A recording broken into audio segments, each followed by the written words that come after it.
¿Qué está pasando con las empresas chinas en bolsa? En esta serie de vídeos vamos a desgranar toda la situación actual y cómo afectan las relaciones entre Estados Unidos y China a los mercados. También nos vamos a mojar y vamos a dar la postura que tenemos los inversores con sentido de cara a la conveniencia de si invertir o no en empresas chinas. Vamos a ello.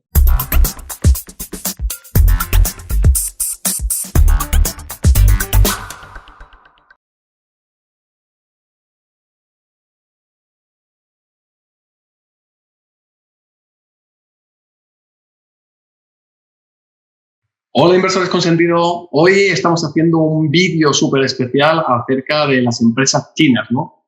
Porque la principal pregunta que se hacen muchos inversores, sobre todo aquellos que están empezando a invertir en los mercados, es si es el fin de este tipo de empresas, sobre todo en los mercados de Estados Unidos. Así es que nos vamos a enfocar en este vídeo, una charla que tenemos como invitado a Humberto, que es un integrante del equipo de ICS, de Invierte con Sentido. Empezó siendo alumno nuestro, pero ahora es parte del equipo y es uno de los tutores de referencia dentro de la sala.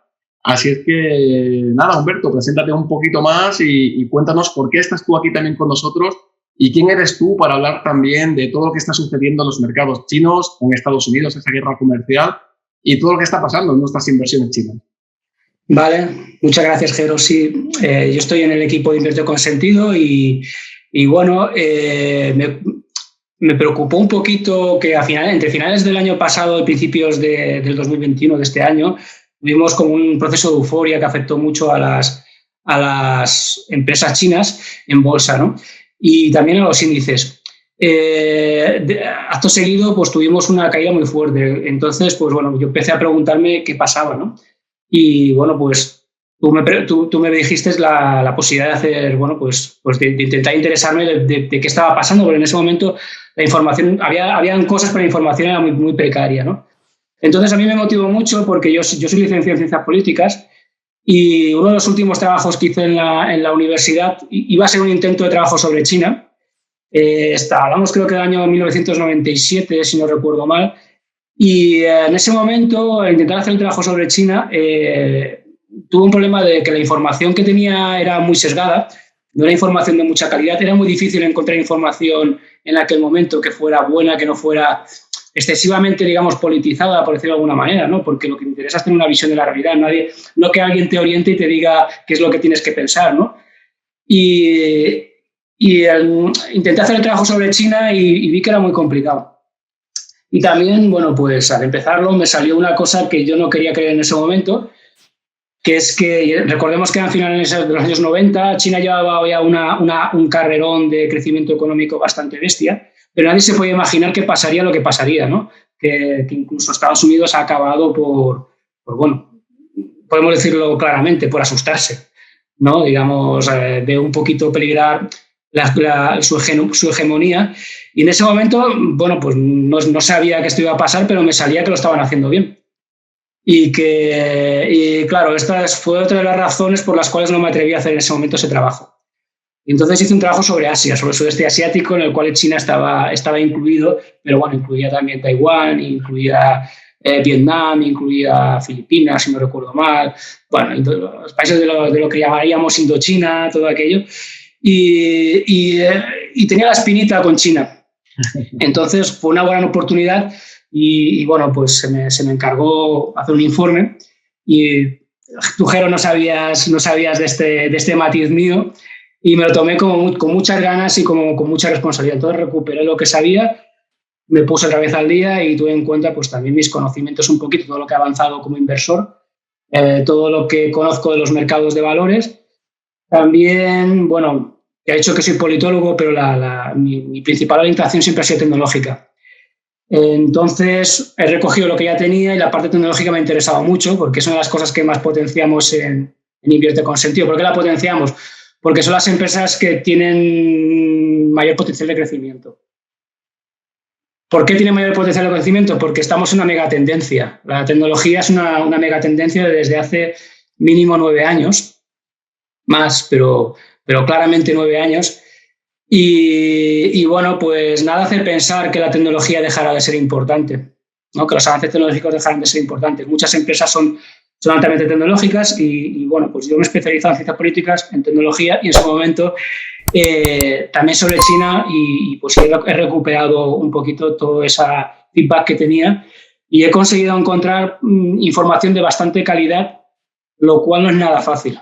Sigue siendo muy difícil, pero y además China es un país complicado, complicado por muchos sentidos.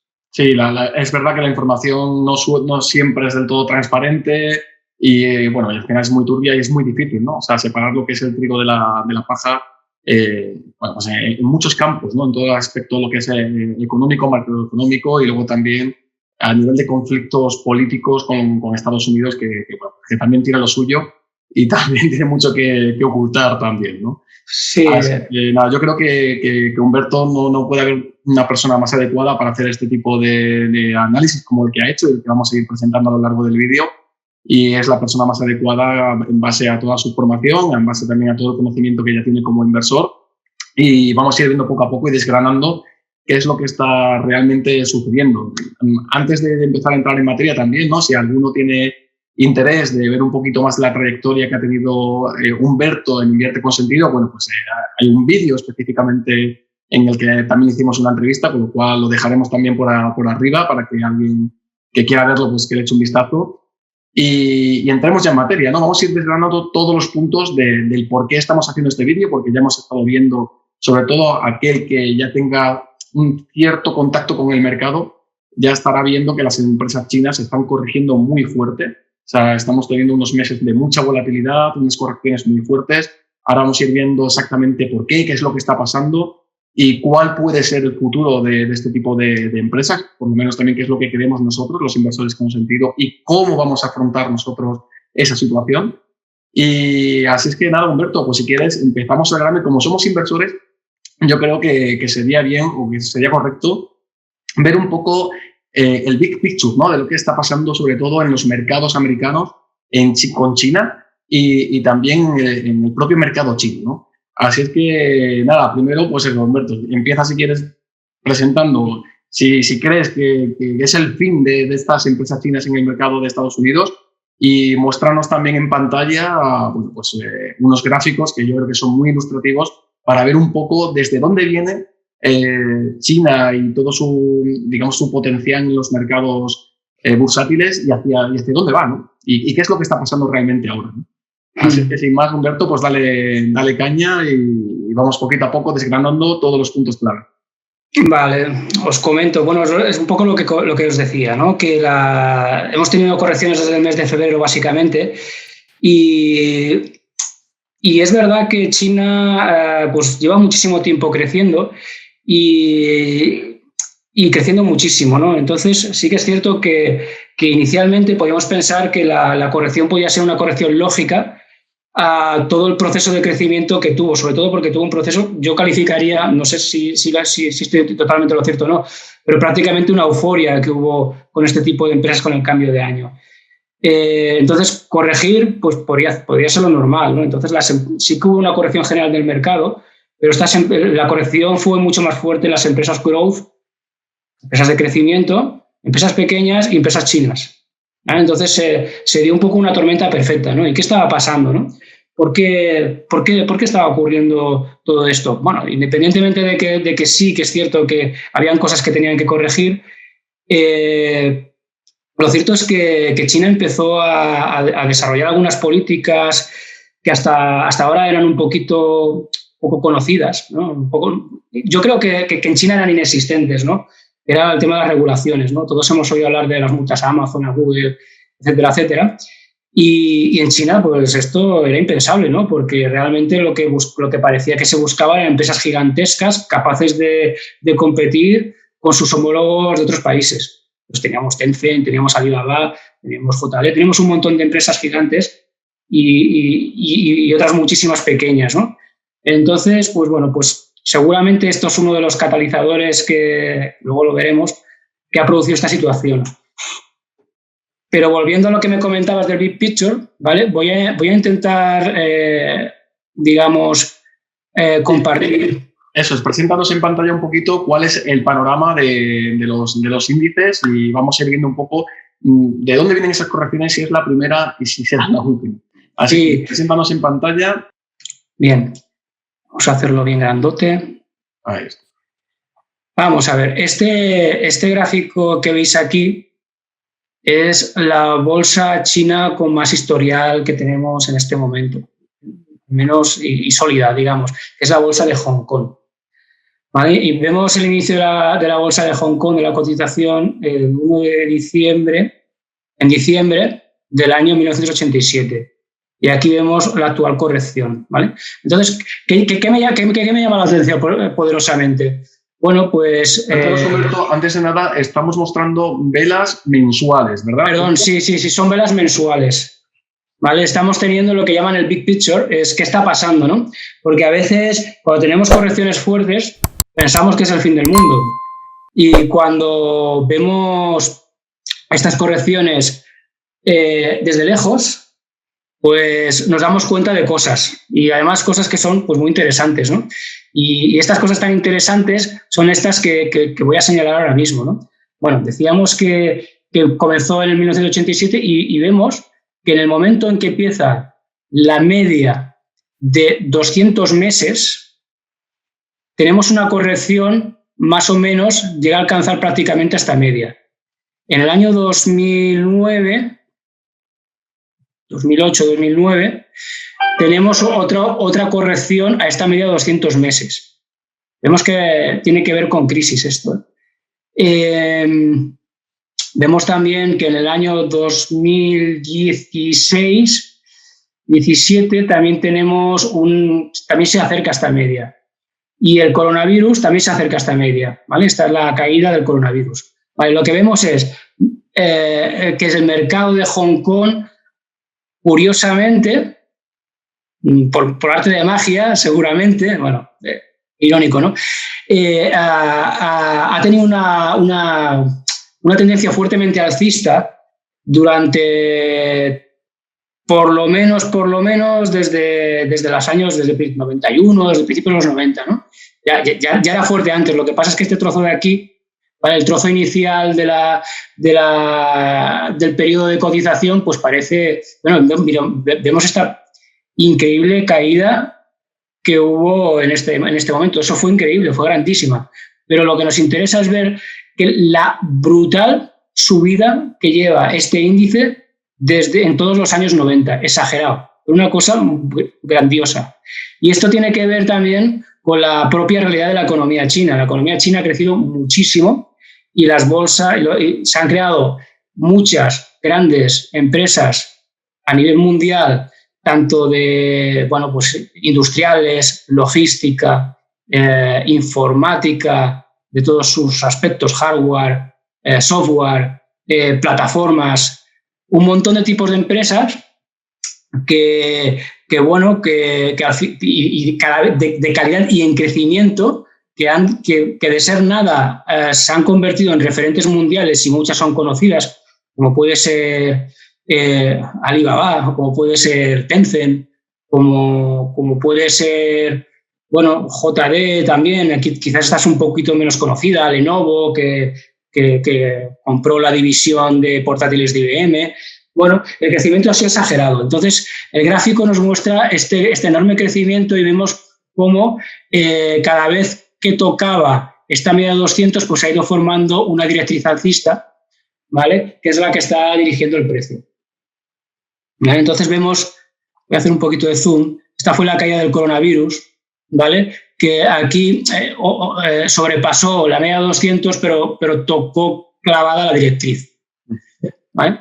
Entonces, lo que tenemos en esta caída esto fue el coronavirus, la recuperación en las bolsas chinas posterior al coronavirus. Esto fue el momento de euforia que decía yo, que hubo más o menos a principios de este año, un crecimiento muy alto, muy rápido.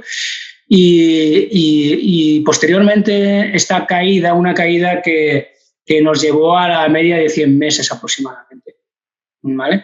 Es decir, las bolsas, a pesar de la brutal caída que hemos tenido, la caída tan grande que hemos tenido, que ha afectado a muchas empresas, no ha llegado a los niveles, por ejemplo, del coronavirus, y sobre todo no ha llegado a los niveles de control que ha tenido durante los últimos 20 años, podemos decir, más allá, ¿vale?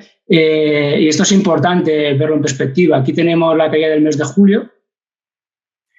¿vale? Y esta es la subida que estamos teniendo a principios de agosto.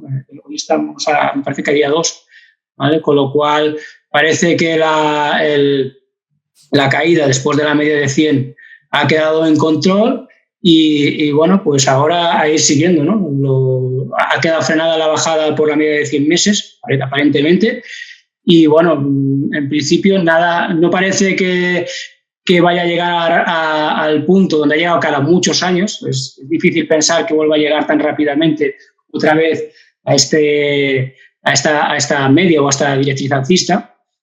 Sería demasiado seguido y no es lo normal. Y eso por un lado. ¿Vale? Y por el otro, lo normal sería ver un crecimiento, sobre todo porque posiblemente, eso ya lo podemos hablar después, digamos que el proceso de, digamos que los americanos lo llaman represión, ¿no? sobre las empresas tecnológicas, ¿no? Al final lo que ha habido es un proceso de regulación que en sí ha sido mucho más rápido, pero no es muy diferente a lo que pretenden en la Unión Europea, Estados Unidos, entre otros países. Es algo bastante global, con características chinas.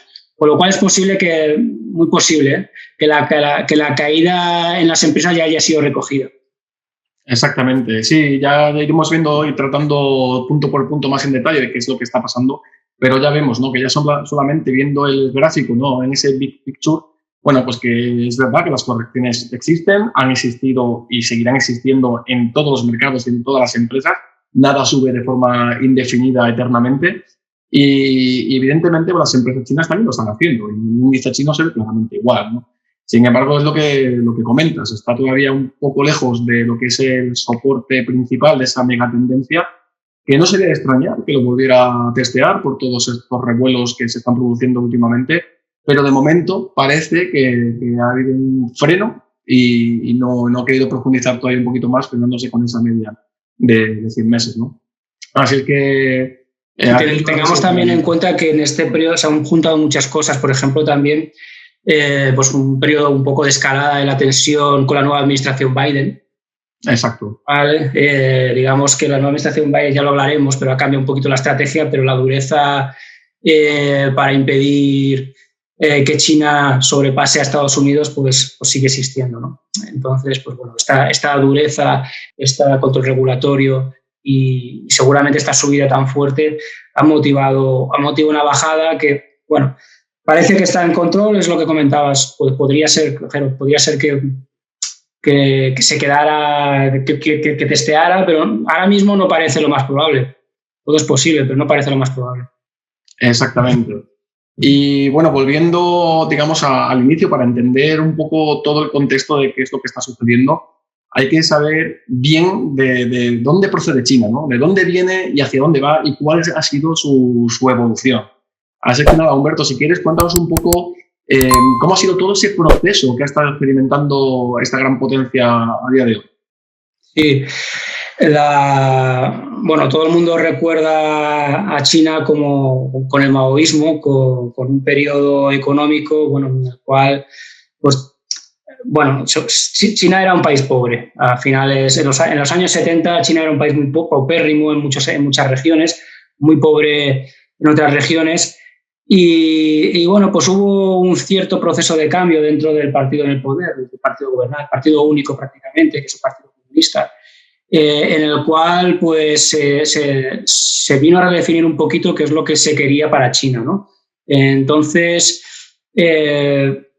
recordemos en aquel momento que ya pues había movimientos también en los países de la órbita socialista y bastante fuertes. Y entonces lo que encontramos es un intento de reorientar. Entonces llega al poder una persona, fue Mao Zedong, Deng Xiaoping. Deng Xiaoping, junto con otro grupo de personas, hacen un giro muy, muy importante dentro de lo que sería la política económica a desarrollar en el partido y, por tanto, en China. Y entonces cambian la idea que es económica que había de planificación centralizada absoluta que había en aquel momento, un poco ahogadora, si queremos decirlo así, de la iniciativa la iniciativa privada, y busca una combinación entre la fuerza del Estado y la iniciativa privada. Entonces, desarrollan un concepto que se llama, bueno, pues socialismo con características chinas, economía de mercado socialista o economía de mercado tendente al socialismo. Bueno, al final es una manera de decir, bueno, algo está pasando, algo no estamos haciendo bien, tenemos que cambiar radicalmente, y empiezan a haber unas políticas de cambios muy importantes que empiezan en las zonas agrarias, con lo que permiten a los agricultores vender excedentes de producción, y se produce un incremento muy fuerte en el ámbito rural de la producción de alimentos y de producción local.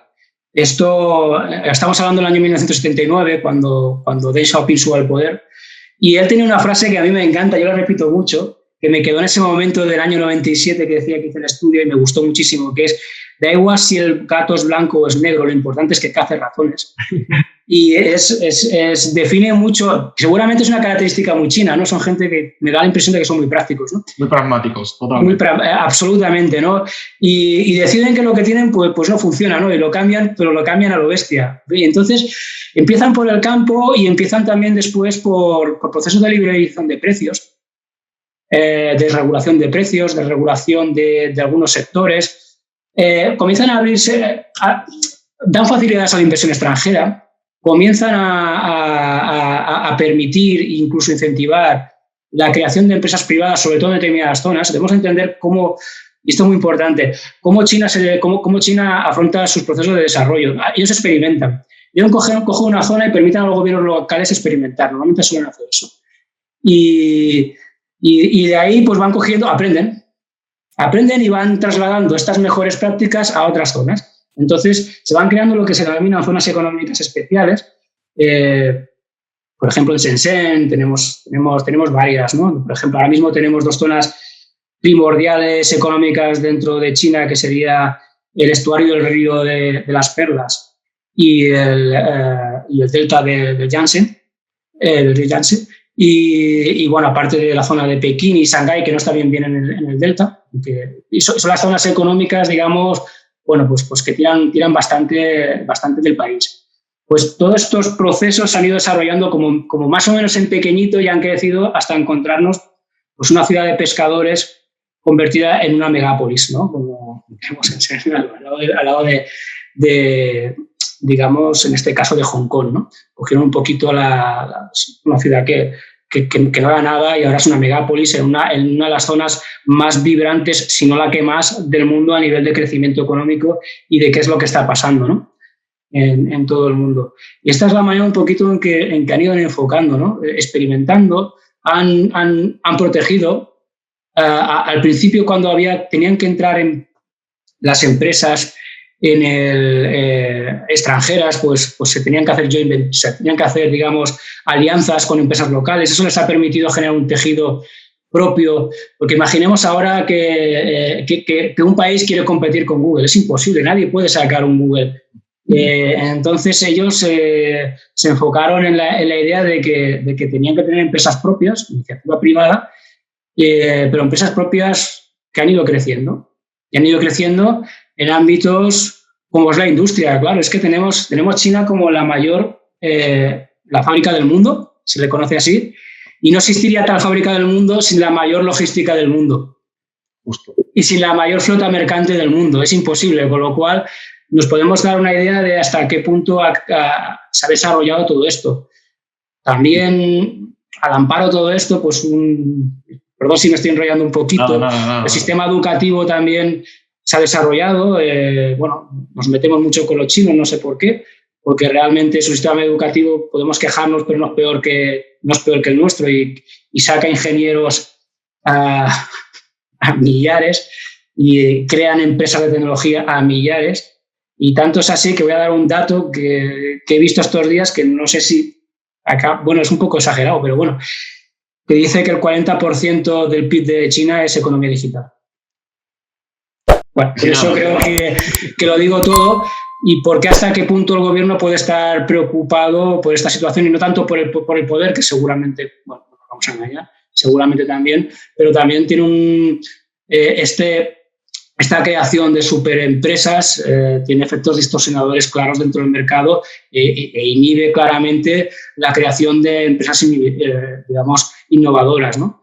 Y bueno, un poco con todo esto ya podemos ver qué es lo que está pasando. La verdad es que la capacidad de reinventarse de China y de adaptarse a los nuevos cambios ha sido brutal, ¿no? Sobre todo en esa también revolución industrial que tuvieron ellos, sobre todo desde los años 60 hasta los 80. Bueno, pues ahí yo creo que sobre todo dieron un poco un golpe en la mesa de sus cambios de modelo, ¿no? Y de hacer las cosas totalmente diferentes. Pero ¿qué pasó en los años 80? ¿No? Que hubo un punto clave que también hizo un poco que temblara un poco toda la situación. Sí, en los años 80... A finales de los 80, creo. Sí, a finales de los 80, recordamos, creo que fueron en el 89, ¿no? Hubo la crisis de la plaza de Tiananmen, ¿no? ¿Por qué se produce esta crisis? Estamos en un periodo en el cual ya China ya estaba creciendo mucho, ¿no? Llevaba ya bastantes años de fuerte crecimiento y la población, digamos, pues ya lo notaba. ¿Pero qué notaba también? Notaba que sí, que había un crecimiento muy fuerte, fortísimo, pero había una inflación muy fuerte. Y esa inflación tan fuerte provocaba pérdida de la sensación de prosperidad entre la población. Eso por un lado. Y por otro, los niveles de corrupción alcanzaron unos niveles muy, muy, muy elevados a nivel chino, ¿no? De hecho, una de las cosas que se pensaba que pasaría en China en los años 80 era que el nivel de corrupción acabaría convirtiendo a China en un país del tercer mundo como cualquier otro, un país de vías de desarrollo como cualquier otro.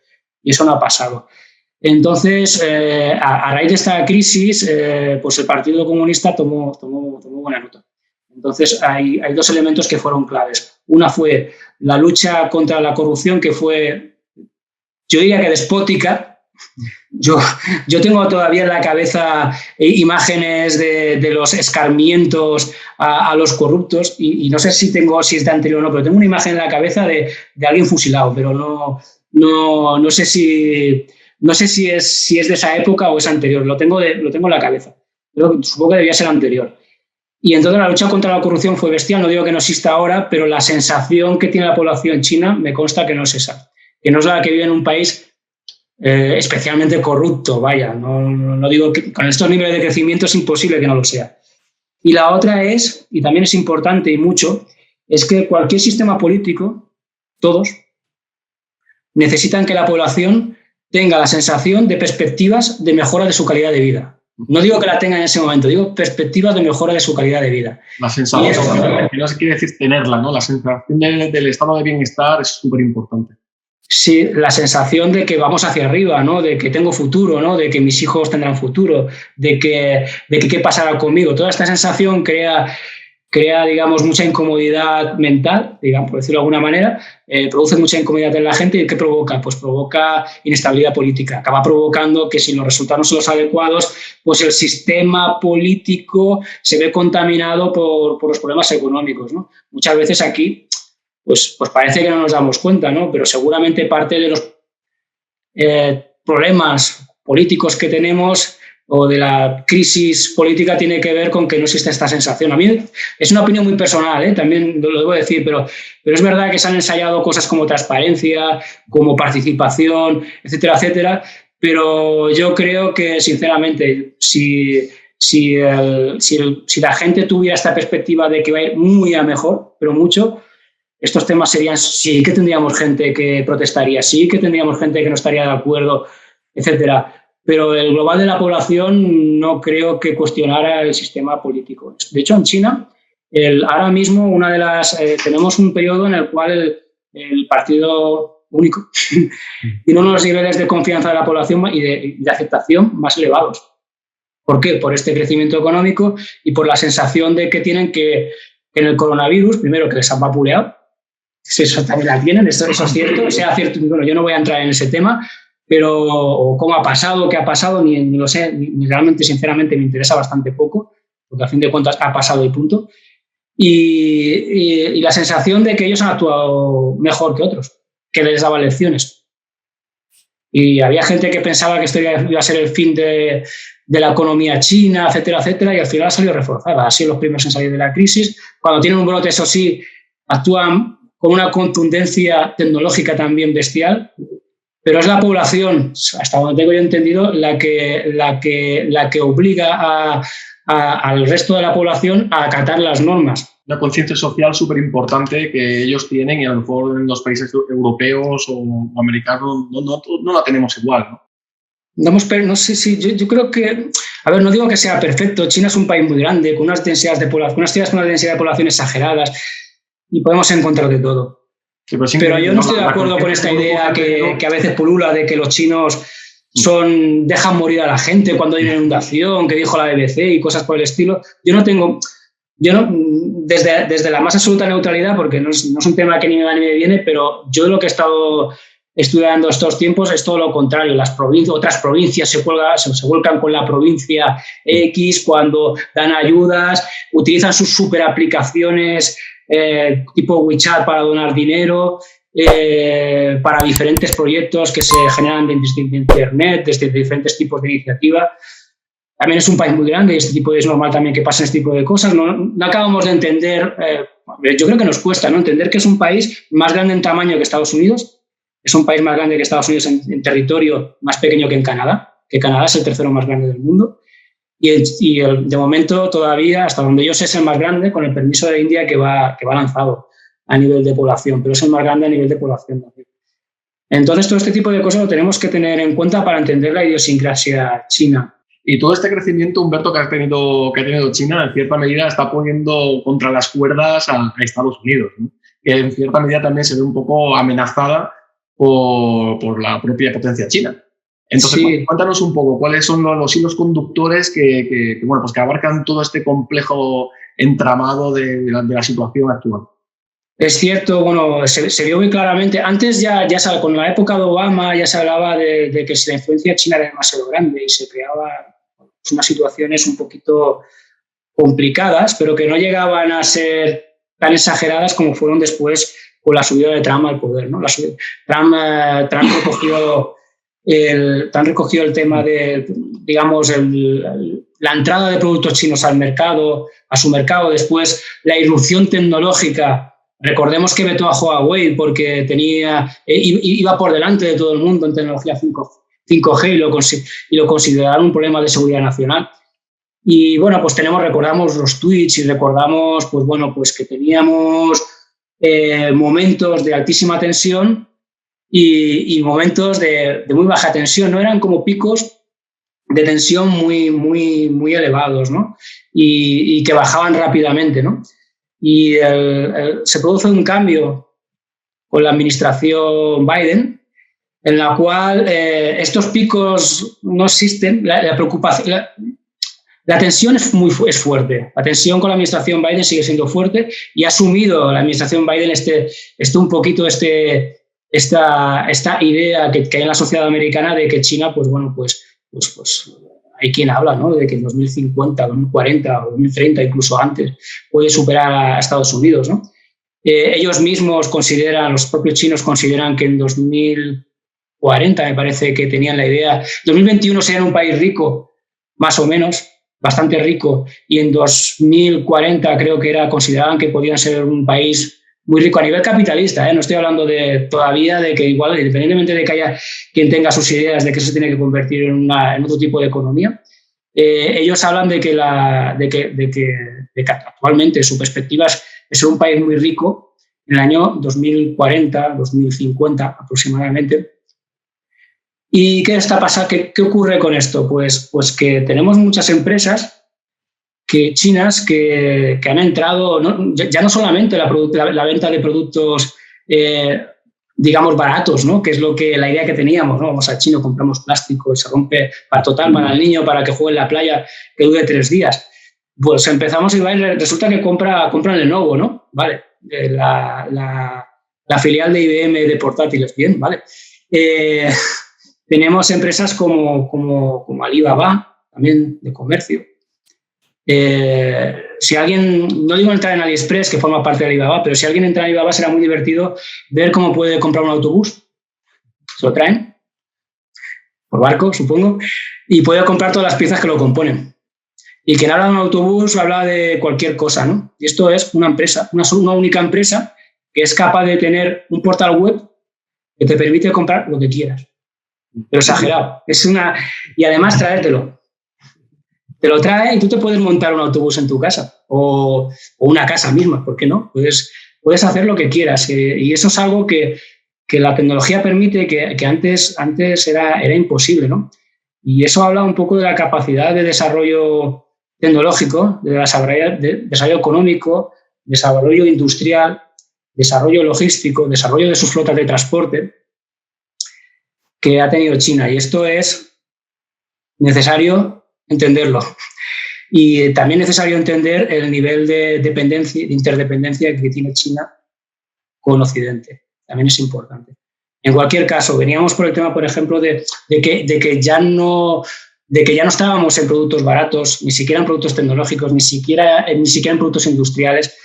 Tenemos empresas que están compitiendo a nivel de alta tecnología, incluida inteligencia artificial. ¿Vale? Tenemos en cuenta que una de las tres de las líneas que quiere potenciar ahora China es la inteligencia artificial, quiere ser el referente mundial, exploración espacial y biotecnología. Ahora estamos hablando de las apuestas del próximo futuro, seguramente, algunas más, pero estas son las que más llaman la atención seguramente. Son líneas de futuro que van a marcar el desarrollo económico y social en el futuro, seguro. Y va a transformar la sociedad brutalmente. Y China tiene empresas que van a estar ahí. Entonces, claro, en el momento en que se va produciendo la entrada de este tipo de empresas dentro de Estados Unidos y dentro de países considerados aliados, porque en la época, tuvimos una época en que no sabíamos muy bien a qué atenernos, ¿no? Porque parecía que el tuit podía ir contra cualquiera y bueno, pues era su manera de gestionarlo. Y la manera actual de gestionarlo la administración Biden es generar alianzas internacionales. ¿Qué está ocurriendo? Se ha cambiado la manera de entender la lucha contra China, porque es así, es una lucha de poder mundial, una lucha de poder por la hegemonía tanto económica como de sus empresas, como tecnológica, como de influencia internacional. Es una lucha de poder en toda regla. Y esta lucha de poder se está articulando por parte de la administración Biden en coger países, digamos, alistar países, digamos, tradicionalmente aliados o países que tengan problemas con China. ¿Vale? Entonces, ¿qué tenemos? Pues tenemos que está fomentando alianzas en el G7, por ejemplo, en la Unión Europea, alianzas, digamos, para poder dialogar y para poder, digamos, hacer frentes comunes en los diferentes ámbitos con China. Entonces, pues bueno, pues tenemos la Unión Europea, tenemos el Reino Unido, que ahora está fuera de la Unión Europea, tenemos también Japón, que es un país que por razones históricas y geográficas, bueno, pues tiene un nivel de desconfianza. Y tenemos también Taiwán, por motivos obvios. Taiwán es una isla disidente según las autoridades chinas, disidente porque fue donde se refugió cuando la guerra civil, en los años 50, hubo una guerra civil antes y después de la Segunda Guerra Mundial, hubo una guerra civil entre el Partido Comunista Chino y el Partido Nacionalista Chino, el Kuomintang. El Kuomintang fue derrotado, el Partido Nacionalista se refugió en Taiwán. ¿Vale? Entonces es la isla a recuperar, ¿no? Y a veces hay movimientos independentistas por motivos X en Taiwán, pero realmente la historia de Taiwán, como mínimo en la época reciente, sí que había una población nativa, pero realmente son chinos. Es la China comunista, la China nacionalista, digamos, derrotada, ¿no? Entonces, pues Taiwán también está allí. Y después tenemos también la India. La India es un país con muchas fronteras con China y con una relación también un tanto complicada, relación de fuerza. Y también es la economía india es una economía ascendente, una economía también muy fuerte y que, bueno, pues también tiene sus intereses y donde China también tiene una fuerte penetración. Entonces, pues bueno, pues tiene también, con la India también tiene sus más y sus menos. Tiene también problemas con Australia. Australia también la relación es muy curiosa, ¿no? Porque realmente, bueno, no, me estoy enrollando demasiado, quizás, pero Australia ha proveído de materias primas en gran escala a China y depende mucho de su crecimiento de China. Pero no obstante tiene pues, bueno, pues una potencia regional.